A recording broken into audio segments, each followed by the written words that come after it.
வேலையை அவங்க செய்கிறாங்க, அரசாங்கம் வேலை செய்யுது.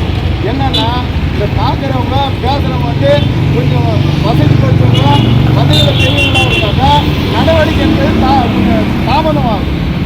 இதே ஒரு சாதாரண ஒரு மனுஷன் இந்த மாதிரி பேசியிருந்தாங்கன்னா நேரம் 2 அடி போட்டு என்னென்ன செக்ஷன் போட்டிருப்பாங்க. நீங்கள் அவன் மேலே ஏற்கனவே இந்த அவன் தரவுக்கு பேசுகிறவங்கனால ஏற்கனவே 5-6 வழக்கு இருக்குன்னு சொல்கிறாங்க. அப்படி இருக்கும்போது அவன் மேலே இப்போ நாம் வக்கீல் சங்கம் இந்த பத்திரிகையாளர் சங்கம் ஆர்ப்பாட்டம் நடத்தி தான் அந்த செக்ஷன் போடணும்னு சொல்கிறது அவசியம் இல்லை.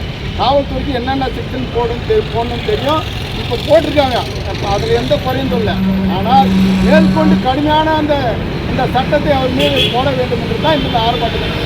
இப்போ பொதுவாக வந்து ஒரு பதவியில் இருக்கிறவங்க ஒரு பணக்காரங்களுக்கு இருக்கிற தமிழக அரசை கொண்டு வா, தமிழக அரசை கொண்டு வா, பத்திரிகையாளர்களுக்கு சமூக விரோதிகளிலிருந்து பாதுகாப்பு வழங்கிவிடு, பாதுகாப்பு வழங்கிவிடு. செய்தி எடுக்க செல்லும் போது பத்திரிகையாளர்களுக்கு பாதுகாப்பு வழங்கிவிடு, பாதுகாப்பு வழங்கிவிடு. சமூக விரோதி மீது பாரபட்சம் பார்க்காமல் தமிழக அரசு காவல்துறை நடவடிக்கை எடுத்துவிடு என்று கோரி ஆர்ப்பாட்டம் பத்திரிகையாளர் சங்கம் சார்பாக